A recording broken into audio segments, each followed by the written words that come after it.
The farce continues.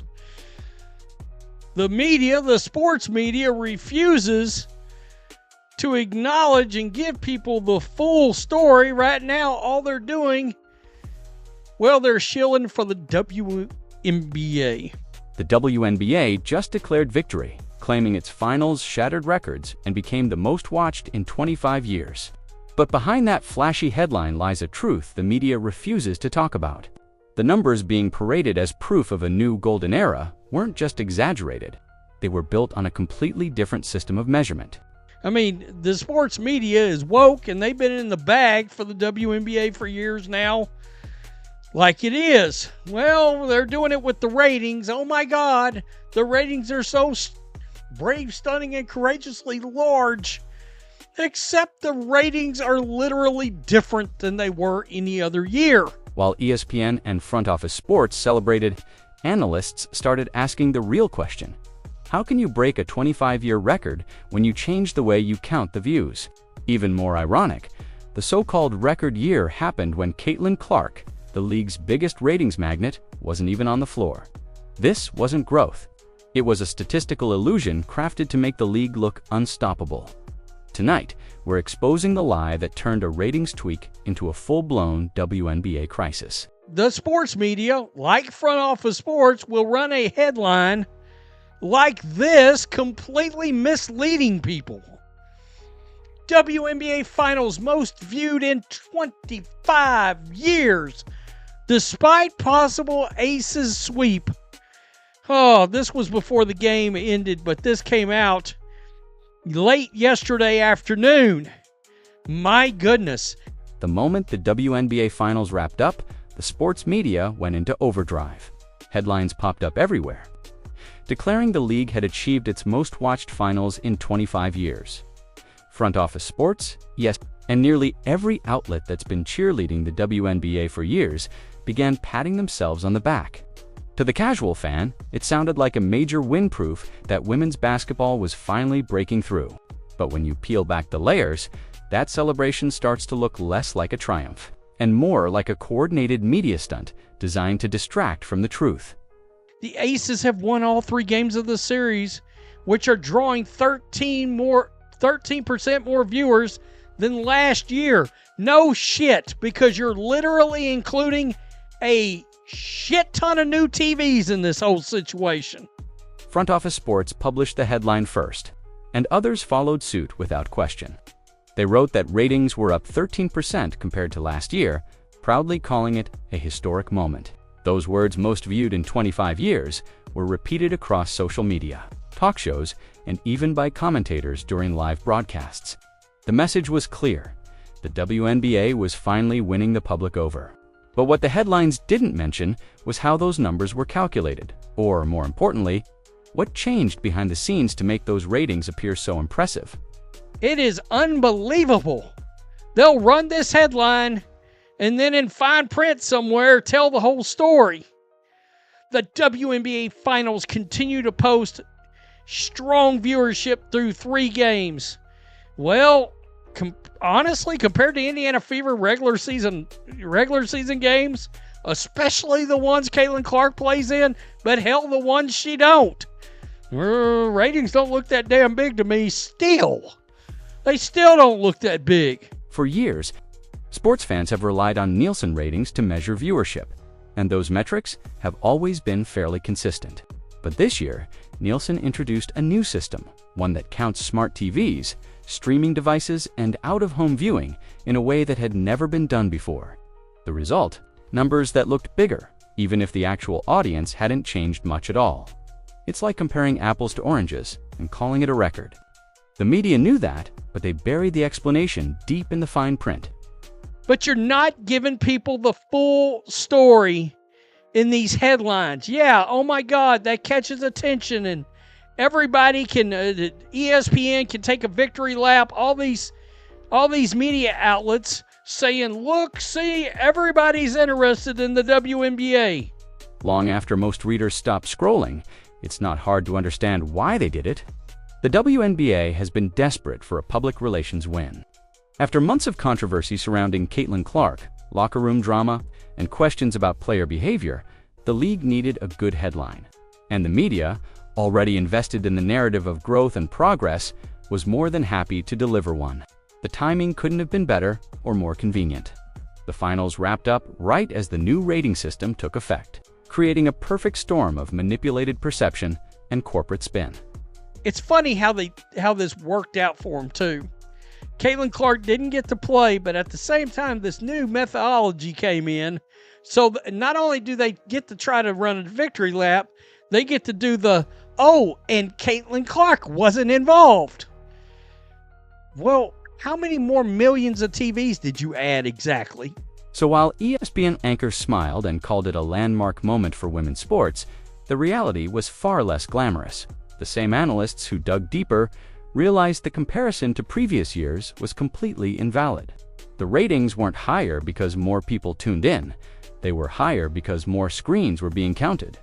That distinction changes everything. The WNBA's media allies wanted fans to believe the league had suddenly exploded in popularity. But the truth is, nothing about the finals viewership proved that. It only proved how isolated statistics can be repackaged and sold to an audience eager to believe the hype. And the deeper you dig into the numbers, the clearer it becomes. This wasn't a historic breakthrough. It was the start of a cover-up disguised as celebration. Seriously, it's nonsense. CDS, no, this is year one. The way they compile the numbers has changed completely. You can no longer make accurate comparisons to previous years. It's a wrap. You can't do it. It's a fraudulent ideology to be doing this with. When the headlines screamed that the WNBA Finals were the most watched in 25 years, few people stopped to ask how that number was actually calculated. That's where the real story begins. The truth hiding beneath the celebration is that Nielsen, the company responsible for measuring television ratings, quietly changed its tracking system. For the first time, the company started including data from smart TVs, streaming devices, and set-top boxes in all major markets. That might sound like a small adjustment, but it completely rewrote the math behind viewership totals. Suddenly, millions of screens that weren't counted before were now being labeled as viewers, even if no one was actually watching the broadcast. Under the new system, if a smart TV in your home is connected to the internet and set to a channel airing the game, even by default or background, it could be tallied as an active viewer. Out-of-home viewing, like a bar or gym with the game playing silently, also counted toward the total. That means the new record wasn't based on an explosion of interest. It was based on an explosion of new devices being measured. The league's PR teams knew this, and so did the media outlets promoting the story. But instead of clarifying the context, they buried that information deep in the fine print, making sure the average fan never saw it. This is why the comparison to past years is misleading. The WNBA's 2025 finals numbers aren't comparable to 2000 or 2015 or even last season. It's like comparing the speed of a car measured in miles per hour to another. Measured in kilometers, the data looks different because the tools changed. Nielsen itself admitted that prior years used a panel-only system, while 2025 introduced what they call Big Data Plus Panel, combining millions of digital tracking sources. That technical jargon might sound harmless, but in practice, it means this is year one of a brand new measuring era. Everything before it is obsolete. Despite this, the WNBA and its partners pushed the narrative hard. ESPN highlighted the 13% increase in viewership without explaining the system change. Social media accounts celebrated record highs, conveniently ignoring that these highs were produced by altered counting rules. Fans who tried to verify the data discovered that the disclaimer explaining the new methodology appeared only in the 5th paragraph of most articles long after the bold headline had done its job. The irony is that this new metric didn't just boost WNBA numbers, it also made other sports look like they were gaining massive traction overnight, even when they weren't. But the WNBA, desperate for a win in the midst of criticism and controversy, latched onto the change as proof of success. The problem is that false validation doesn't build loyalty. It builds skepticism. And now that fans are starting to dig into the details, they're realizing the supposed record-breaking moment wasn't history being made, it was data being rewritten. You can't talk about WNBA ratings without mentioning Caitlin Clark. She isn't just another rookie, she's the biggest star the league has ever had. Every time she steps on the court, ratings surge, tickets sell out, and fans who've never watched women's basketball before suddenly tune in. That's not speculation. It's proven. Indiana Fever games featuring Clark routinely pulled over 1 million viewers, sometimes doubling the audience of national broadcasts without her. Yet when the league boasted about its record-breaking finals, Clark wasn't even playing. That's the uncomfortable truth the WNBA and its media partners didn't want to highlight. Because if the biggest ratings in 25 years came without the player who actually drives viewership, something clearly doesn't add up throughout the season. The WNBA leaned heavily on Clark's fame to revive public interest. Every headline, every broadcast, every highlight reel revolved around her. The moment she entered the league, attendance exploded, jersey sales broke records, and social media engagement skyrocketed. But when the finals arrived and the Fever weren't part of it, the buzz collapsed. The same energy that packed arenas for Clark was missing from the championship series.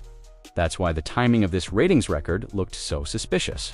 It allowed the league to claim success during the only stretch of the season, when Clark wasn't drawing eyes, all thanks to Nielsen's new counting method. The contrast is staggering. During the regular season, Clark's games routinely peaked at 1.6 to 2 million viewers, sometimes outperforming playoff matchups. The finals, despite being on ABC and ESPN, averaged about 1.5 million. In other words, the WNBA Finals, the league's biggest stage, couldn't even outperform a random Fever game from June, yet ESPN and Front Office Sports celebrated those finals as proof of progress. They didn't mention that the Fever's ratings, fueled by Clark, already made those finals look tiny by comparison. The WNBA's silence on this discrepancy speaks volumes. Instead of crediting Clark's role in saving their season, they acted as if her absence didn't matter. But fans noticed. On social media, many pointed out that if Caitlin had been in the finals, the ratings would have been exponentially higher. Others questioned why the league seemed more eager to inflate data than acknowledge the one player truly responsible for its newfound attention. It's almost as if the WNBA is afraid to admit that its sudden surge in popularity revolves around one person, not a collective movement. By ignoring Clark's impact, the league and its allies set themselves up for backlash. Because when you build a false narrative, it always collapses under scrutiny. Fans can read between the lines. They know the finals didn't capture the nation's attention. Caitlin Clark did, and when the next season begins, those inflated numbers will vanish, exposing the uncomfortable truth the WNBA keeps trying to bury. Without Caitlin Clark, their so-called record-breaking audience wouldn't exist at all. Once the confetti settled and the WNBA's media machine finished celebrating, analysts began asking the question no one in the press wanted to answer. How can you call something a record if the measuring stick completely changed? That's the heart of the problem. Comparing 2025's viewership to past seasons isn't just misleading, it's statistically dishonest. The system used by Nielsen this year is nothing like what was used even 12 months ago. Yet, the headlines boldly proclaimed most viewed finals in 25 years. As if those past seasons were tracked under identical conditions. They weren't. What the media did was simple but deceptive. They took two completely different data sets, stitched them together, and presented it as historic growth. Imagine running a marathon and moving the finish line halfway down the course, then bragging about breaking the record. That's exactly what happened here. In the past, Nielsen relied primarily on household panel data, a select sample of viewers tracked manually to estimate national trends. This year, they switched to Big Data plus Panel, an advanced method that incorporates millions of connected devices and streaming platforms. It's a totally new ballgame, one that inherently produces higher numbers regardless of actual human engagement. So when ESPN, Front Office Sports, and other outlets used those inflated figures to celebrate growth, what they were really showing was a shift in methodology. Interest. The most blatant example of this manipulation lies in how these networks worded their stories. They flaunted the most viewed since 2000 label without explaining that 2000's finals were tracked entirely differently. The fine print, often tucked away deep in the article, revealed that this is the first year under a new counting system, meaning past comparisons are meaningless. But the average reader never gets that far. Most people see the headline, absorb the claim, and move on. The deception works precisely because it's buried in technical language few will bother to dissect. It's a strategy straight out of the corporate PR playbook: inflate the context, hide the caveat, and sell the illusion of success. The WNBA needed that illusion badly. Between locker room drama, officiating controversies, and declining fan trust, the league's image was bruised. So when Nielsen's updated system handed them inflated data on a silver platter, they seized the opportunity. The media ran with it, hoping no one would notice that the foundation of the record was hollow. But the cracks are starting to show. Independent analysts and fans have begun dissecting the numbers, revealing the truth that legacy outlets ignored. The comparison game has backfired, exposing the manipulation for what it is: a desperate attempt to rewrite history. Because when you change the rules just to call yourself a winner, you're not breaking records, you're breaking credibility. And once that trust is gone, no amount of creative math can bring it back. Here's where the entire illusion truly unravels. The so-called record-breaking ratings weren't just exaggerated, they were padded with views that didn't even exist. Under Nielsen's new system, any connected device capable of streaming or displaying a broadcast could be counted as a viewer. Whether anyone was actually watching or not, that means a smart TV left idle, a streaming app running in the background, or a sports bar with the sound muted could all inflate the numbers. The change created an enormous gray area between real audience engagement and technical detection. In plain terms, the WNBA didn't suddenly become the hottest ticket in town. It simply benefited from a system that counts screens, not eyeballs. Analysts quickly noticed that these big data plus panel metrics were unusually generous. In previous years, a live audience of around 700,000 might have been typical for a non-Caitlin Clark playoff game. But now, the same level of interest magically appeared as 1.5 million viewers, more than double the historical average. When journalists dug deeper, they found that Nielsen's updated algorithm also included out-of-home viewing estimates from places like hotels, gyms, and airports. That means a single hotel lobby showing the game could represent hundreds of theoretical viewers, even if no one looked at the screen. It's an impressive number on paper, but a fantasy in reality. The WNBA and its media partners knew that distinction mattered, yet they chose not to clarify it. By the time the fine print explaining this methodology appeared often in the 5th or 6th paragraph of reports, the damage was already done. The headlines had gone viral, social media was celebrating, and the illusion of progress had spread. It was a classic case of selective transparency. Reveal the truth only after the lie. Has done its job. Even more misleading was how multi-platform views were tallied. For the first time, Nielsen included digital simulcasts such as YouTube streams, Watch ESPN apps, and even social media feeds. That might sound like modern adaptation, but it introduces serious overlap. One viewer watching on 2 devices could be counted twice. A phone connected to Wi-Fi during a broadcast might trigger an active session, even if it's just sitting idle on a counter. This padding transformed average broadcasts into historic milestones. The most frustrating part is how avoidable this deception was. Had the league been transparent from the start, acknowledging that the metrics changed and that direct comparisons were invalid, fans might have respected the honesty. Instead, they chose manipulation.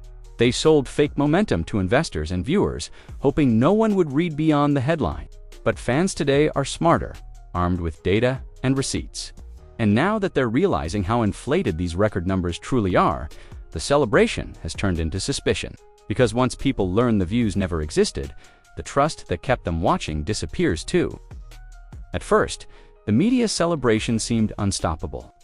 Every outlet repeated the same headline: most watched WNBA finals in 25 years. But it didn't take long for fans to start digging deeper, and what they found changed the tone of the conversation overnight. The very people the WNBA counted on to cheer this historic moment began calling it out for what it was: a manufactured victory built on technical manipulation.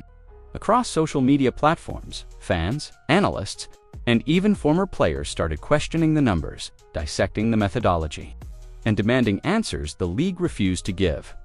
On X, formerly Twitter, Threads exposing the Nielsen system's flaws went viral. Users highlighted how smart TVs and out-of home locations inflated viewership, posting screenshots from articles that buried this information deep below the headlines. One fan summed it up perfectly.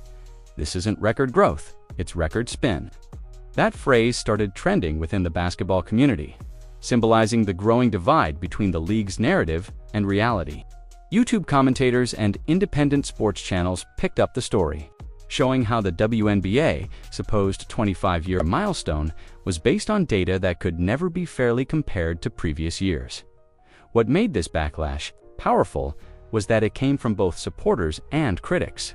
Even fans who genuinely loved the league were frustrated. They weren't angry that the WNBA wanted to celebrate success. They were angry that it lied to get there. Loyal viewers felt insulted by the idea that they wouldn't notice the difference between real growth and statistical manipulation. One longtime follower commented, "If the WNBA believes in itself, it shouldn't need fake numbers to prove it." That sentiment spread fast because it captured what many were thinking. This wasn't empowerment, it was deception. Meanwhile, independent sports analysts began fact-checking the claims live on air. Some even recreated Nielsen's new formula using public data, revealing just how inflated the totals really were. The consensus was shocking. The actual finals audience under last year's rules might have been closer to 700,000 viewers, not the 1.5 million the media promoted. When those findings hit social feeds, fans felt validated. The so-called record was nothing more than clever math wrapped in corporate spin. Even worse for the WNBA, the credibility gap started widening. Every new statement the league made was met with skepticism. When officials tried to shift attention back to momentum and visibility, fans responded with sarcasm and memes, mocking the falsified stats. Hashtags like #FakeViews and #WNBAFraud began circulating, pushing the discussion into mainstream sports media.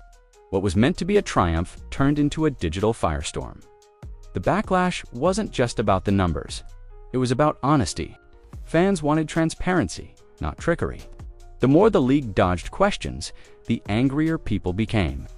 The excitement that once surrounded the WNBA's progress was replaced by distrust.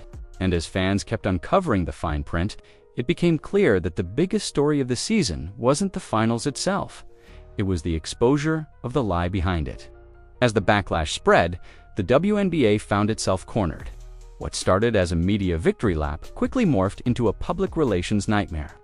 Instead of addressing the growing doubts head-on, league officials and sympathetic commentators doubled down. They dismissed critics as haters who didn't want to see women's sports succeed. It was a familiar tactic, deflecting from the facts by framing all criticism as misogyny or bias. But this time, it didn't work. Fans weren't angry at the idea of women's basketball thriving. They were angry that the league and its partners were lying about it. The defensive tone only made things worse. Within days, ESPN personalities began running segments, insisting that the WNBA's growth was real and that trolls online were just trying to undermine progress. Articles popped up accusing skeptics of refusing to celebrate success. But the problem wasn't celebration, it was deception. The league's response felt desperate, as if it was more concerned about protecting its image than protecting its integrity. And the more it fought back, the more transparent the spin became. The narrative shifted from pride to panic, from triumph to damage control. Behind the scenes, insiders began leaking frustration. Some broadcasters admitted privately that the situation was embarrassing, because the fine print completely undercut the story they had been told to promote. Others revealed that the talking points came straight from the league office, a coordinated PR effort to steer public perception away from the numbers themselves. That's when fans realized this wasn't just sloppy reporting, it was an organized attempt to control the narrative. Even more telling was how the league used identity politics as a shield. Every time someone raised a question about the flawed data, they were accused of being anti-WNBA or anti-women's sports. That rhetoric had worked in the past, but not now. The internet had receipts. Independent analysts had already proven how Nielsen's new counting method inflated every metric. The facts were irrefutable, and no amount of moral grandstanding could erase them. By trying to silence critics instead, of engaging with them, the WNBA unintentionally amplified the controversy. The desperation showed in every public statement. Officials kept repeating vague lines about visibility and momentum, avoiding specific questions about how viewership was actually measured.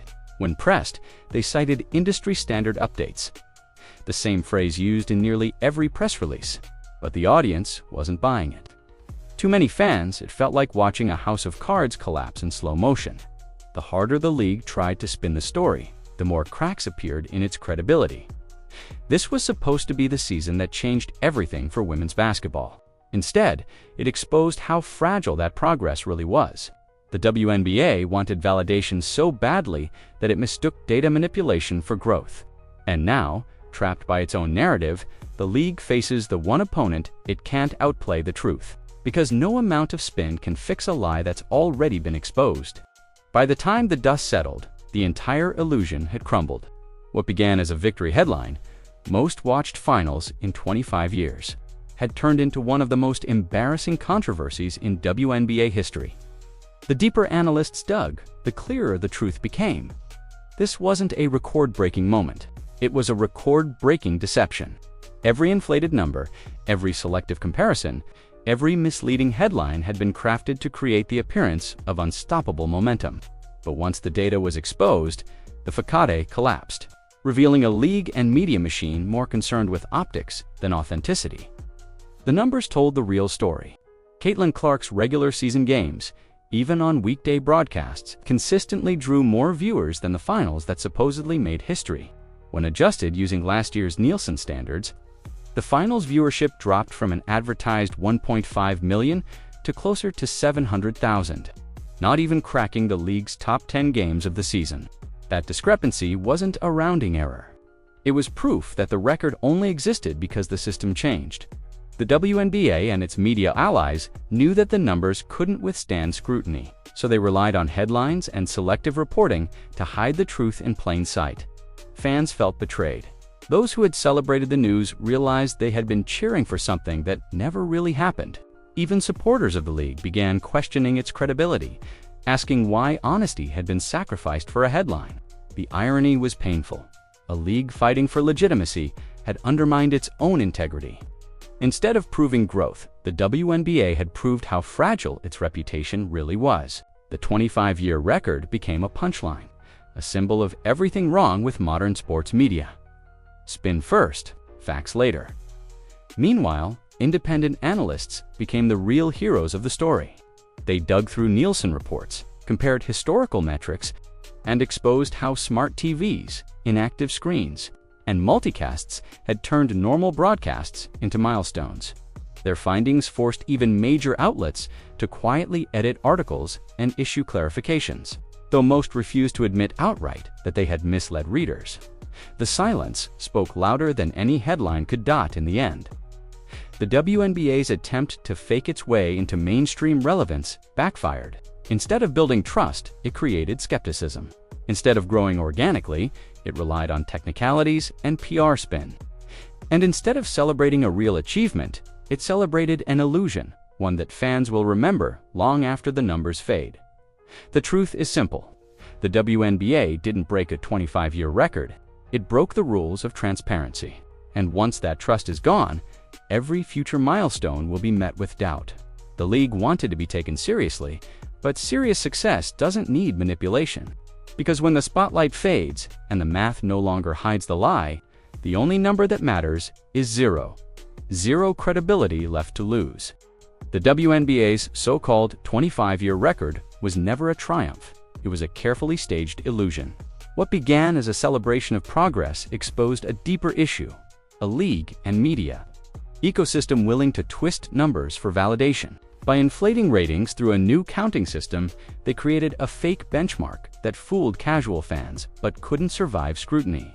The tragedy isn't that the WNBA wanted success, it's that it chose deception to claim it. True growth doesn't need manipulation. It needs honesty, consistency, and trust. Fans were ready to celebrate genuine progress, but instead, they got spin disguised as achievement.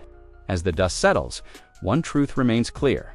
No amount of clever math or media polish can rebuild credibility once it's gone.